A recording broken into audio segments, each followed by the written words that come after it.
Guys good evening you all to my channel Vicky sir. हम आज यहाँ पढ़ने वाले हैं सेंटेंस एंड देयर काइंड्स। ये क्लास 9th और क्लास 10th का ग्रामर का पोर्शन है जो कि काफ़ी इंपॉर्टेंट है। एज अ स्पोकन भी बहुत इंपॉर्टेंट है क्योंकि अगर आप सब्जेक्ट प्रेडिकेट नहीं पहचान पाओगे तो शायद आप जब फ्रेमिंग करोगे सेंटेंसेस की तो वहाँ पे गलतियाँ कर दोगे। तो आइए हम जानते हैं sentence and their kinds. A word or group of words which make complete sense is called a sentence. शब्दों का वह समूह जिसका क्या हो, एक मतलब हो, एक अर्थ हो, उसको क्या बोलते हैं? सेंटेंस बोलते हैं। For example, I eat a mango, मैं एक आम खाता हूँ। तो यहाँ पे क्या है, यहाँ पे देख सकते हैं कि शब्दों का जो क्रम है बिल्कुल सही है, इसीलिए हमारा क्या है, सेंटेंस है। अब मैंने यहाँ पे कहा था कि ए वर्ड और ग्रुप ऑफ वर्ड, या तो एक शब्द हो सकता है या फिर कई शब्द हो सकते हैं, उनका एक मतलब होना चाहिए, वही सेंटेंस होता है। तो यहाँ पे कम कम मतलब आना, ये भी हमारा क्या है, सेंटेंस है। अब नोट नोट करते हैं किस चीज की, किसी भी सेंटेंस में शब्दों का सही क्रम होना आवश्यक है। अभी मैंने आपको बताया कि अगर शब्दों का सही क्रम नहीं रहेगा तो शायद वह सेंटेंस हमारा गलत रहेगा। कैसे, देखते हैं एग्जाम्पल के through. Rohit my friend is, यहाँ पे देख सकते हैं शब्दों का समूह है, 1 2 3 4, यहाँ पे 4 शब्द हैं, लेकिन क्या इनका क्रम सही है? नहीं, इनका क्रम नहीं सही है, तो ये हमारा सेंटेंस नहीं है। आइए इसका क्रम हम सही करते हैं। कैसे? Rohit is my friend. अब यहाँ पे इसका क्रम सही हो चुका है और यहाँ पे इसका अर्थ होगा रोहित मेरा दोस्त है। फिर आते हैं types of sentence. Types of sentence काफी इंपॉर्टेंट टॉपिक है। It is very important topic. Today we are going to learn subject and predicate. Subject क्या होता है, प्रेडिकेट क्या होता है, इसके बारे में हम अब जानते हैं। पार्ट्स ऑफ सेंटेंस, सब्जेक्ट और प्रेडिकेट, ये क्या है, सेंटेंस के पार्ट्स हैं। आइए हम जानते हैं सब्जेक्ट क्या होता है, प्रेडिकेट क्या होता है। सब्जेक्ट वाक्य का वह भाग जिसके बारे में कुछ कहा जाता है। तो आप समझ गए होगे इजीली कि वाक्य का वह भाग जिसके बारे में कुछ कहा जाता है, इसके बारे में, राम के बारे में कुछ कहा जा रहा है। क्या किया जा रहा है, बताया जा रहा है कि राम सिंग्स ए सॉन्ग। जो राम है यहाँ पे वो क्या करता है, गाना गाता है। राम सिंग्स ए सॉन्ग, तो यहाँ पे राम जो है वो हमारा सब्जेक्ट है। सेकेंड सेंटेंस देखते हैं, राधा स्पीक्स इंग्लिश। राधा अंग्रेजी बोलती है, तो यहाँ पे जो राधा है वो हमारा क्या है, सब्जेक्ट। क्योंकि आप देख सकते हैं कि वाक्य का वह भाग जिसके बारे में कुछ कहा जाता है, इसी के बारे में कुछ कहा जा रहा है कि जो राम है वो गाना गाने का काम कर रहा है और जो राधा है वो क्या करती है, इंग्लिश बोलती है, अंग्रेजी बोलती है, और आप भी कुछ दिनों में बोलना शुरू कर दोगे।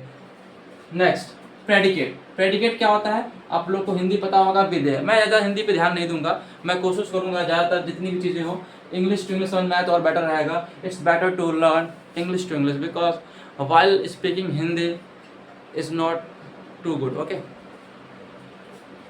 वाक्य में सब्जेक्ट के बारे में जो कुछ कहा जाता है वो क्या होता है, प्रेडिकेट होता है। सब्जेक्ट के बारे में जो कुछ कहा जाए, यहाँ पे आपको पता है राम हमारा सब्जेक्ट है और इसके बारे में कुछ कहा जा रहा है कि Ram sings a song, Ram गाना गाता है। अब हमें ये नहीं पता कौन सा गाना गाता है, चाहे कोई भी गाना अगर, उससे हमें क्या करना है, हमें प्रेडिकेट निकालना है। ये हमारा क्या है, प्रेडिकेट है। सब्जेक्ट और प्रेडिकेट, क्योंकि सब्जेक्ट के बारे में ये सब बताया जा रहा है कि जो राम नाम का लड़का है वो क्या करता है, गाना गाता है। सेकंड में राधा स्पीक्स इंग्लिश, राधा अंग्रेजी बोलती है। भैया तो राधा भी अंग्रेजी बोलने लगी, तुम लोग कब बोलोगे? राधा स्पीक्स इंग्लिश, राधा अंग्रेजी बोलती है, तो यहाँ पे ये सब्जेक्ट का पार्ट है और ये क्या है, प्रेडिकेट। होप आपको कोई मुश्किल नहीं होगी सब्जेक्ट प्रेडिकेट छांटने में, काफ़ी इजी होता है। आपको केवल सब्जेक्ट छांटना होता है। सब्जेक्ट के बाद जो भी पार्ट बच जाता है वो क्या होता है, प्रेडिकेट। एक चीज़ नोटिस करने वाली क्या चीज़ है, कोई भी सेंटेंस हो, जब उसकी स्टार्टिंग हो तो फर्स्ट लेटर कैपिटल में होना चाहिए, ये आपको ध्यान रखना है। और सेंटेंस अफर्मेटिव का खत्म होता है फुल स्टॉप पे, ठीक है, ये आपको ध्यान देना है। अब हम लोग जानेंगे parts of subject and predicate. सबसे पहले देखेंगे सब्जेक्ट के बारे में। सब्जेक्ट में एक से अधिक शब्द होने पर सब्जेक्ट के मुख्यतः 3 भाग होते हैं। अगर सब्जेक्ट में एक से अधिक शब्द हो तो वहाँ पे मुख्यतः कितने पार्ट होंगे? 3 भाग होंगे। कैसे देखते हैं।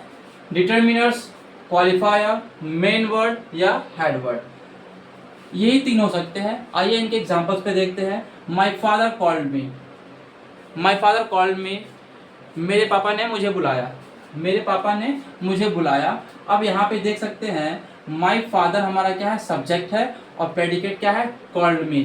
तो यहाँ पे सब्जेक्ट में देख सकते हैं 2 वर्ड है, एक वर्ड 2 वर्ड। अब इन वर्डों में जो पहला वाला होगा, जो पहले वाले होगा राइट हैंड से, वो हमारा मेन वर्ड होगा। क्या होगा? Main word. उसके बाद क्या होगा? क्वालिफायर। ये हमारा क्या है? क्वालिफायर। मैंने यहाँ लिखा भी है। तो कहने का अर्थ ये है, अगर हमारा सब्जेक्ट एक होता है मेन वर्ड, अगर एक के 2 होते हैं तो पहला मेन वर्ड, दूसरा क्वालिफायर। अगर 3 होते हैं, जैसे कि नेक्स्ट एग्जांपल में देख सकते हैं, a young boy helped my mother, एक नौजवान बालक ने मेरी माँ की क्या की? सहायता की, मदद की। यहाँ पे देख सकते हैं जो पहला वर्ड राइट हैंड साइड पे पहला है मेन वर्ड हो गया हमारा, मेन वर्ड हो गया सॉरी। दूसरा वाला यंग, यंग क्या है? क्वालिफायर, क्वालिफायर हो गया।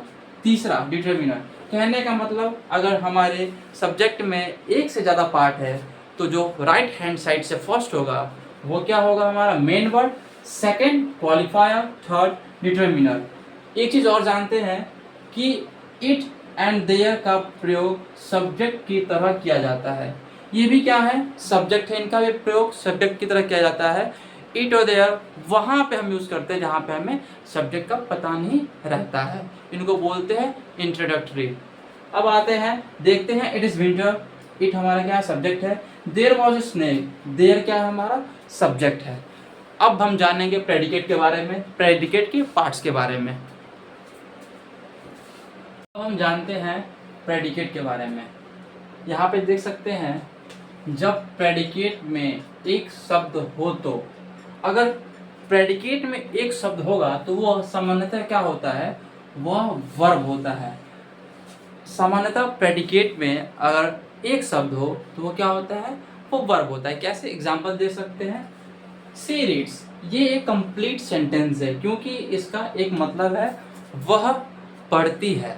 तो यहाँ पे देख सकते हैं जो सी है वो क्या है? हमारा सब्जेक्ट, और जो बाकी का पार्ट होता है वो होता है प्रेडिकेट। अब मैं पूछूं प्रेडिकेट में ये क्या है, तो यहाँ पे देख सकते हैं अगर प्रेडिकेट में कोई शब्द एक है तो वो होती है वर्ब, जो कि बिल्कुल सही है। अब जानते हैं आगे, वर्ब के साथ अन्य शब्द प्रयुक्त हुए हों तो वे वर्ब के ऑब्जेक्ट या कंप्लीमेंट होंगे। अगर वर्ब के साथ अन्य शब्द भी हों तो वो क्या हो सकते हैं? या तो ऑब्जेक्ट होगा या फिर कॉम्प्लीमेंट होगा। कॉम्प्लीमेंट मतलब पूरक होता है। अभी जानते हैं डायरेक्ट क्या होता है, इनडायरेक्ट क्या होता है। तो देखिए यहाँ पे आप देख सकते हैं, सी रीड्स ए बुक, वह एक किताब पढ़ती है। तो यहाँ पे जो सी है सब्जेक्ट है और रेस्ट ऑल पार्ट प्रेडिकेट है, आप अच्छे से जानते हो। अब यहाँ पे क्या है? ये हमारा वर्ब हो गया, ठीक। वर्ब के साथ अन्य शब्द प्रयुक्त हुए हों तो वो या तो ऑब्जेक्ट हो सकता है या फिर कॉम्प्लीमेंट। तो क्या ये ऑब्जेक्ट है या ऑब्जेक्ट में डायरेक्ट है इनडायरेक्ट है, ये कैसे पता करते हैं? तो डायरेक्ट पहचानने हेतु वर्ब के साथ व्हाट लगाकर प्रश्न करें, वर्ब के साथ व्हाट लगाकर प्रश्न करें। तो यहाँ पे मैं प्रश्न करता हूँ WHAT, व्हाट रीड्स। मैंने वर्ब में व्हाट लगाकर प्रश्न किया तो मुझे आंसर जो मिला वो मिला बुक, अ बुक। मुझे जो ऑब्जेक्ट मिला वो क्या मिला? A book. तो ये हमारा क्या है? ये हमारा डायरेक्ट ऑब्जेक्ट है। ये डायरेक्ट ऑब्जेक्ट पहचानने का तरीका है, वर्ब में व्हाट लगा के। अब जानते हैं इनडायरेक्ट पहचानने हेतु वर्ब के साथ क्या लगाना है? टू हुम, फॉर हुम।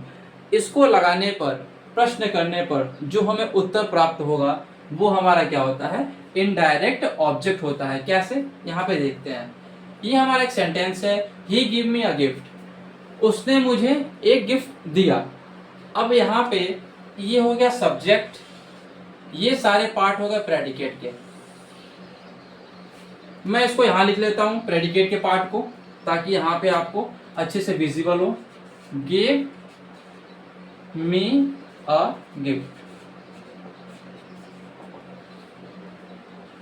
मैंने प्रेडिकेट के पार्ट को निकाल लिया है।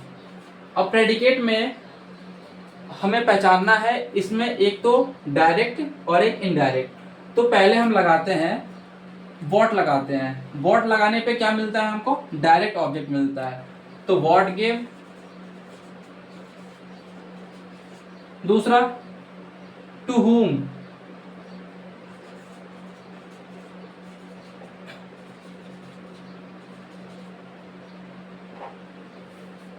अब हम देखते हैं, हमने लगा लिया व्हाट गिव।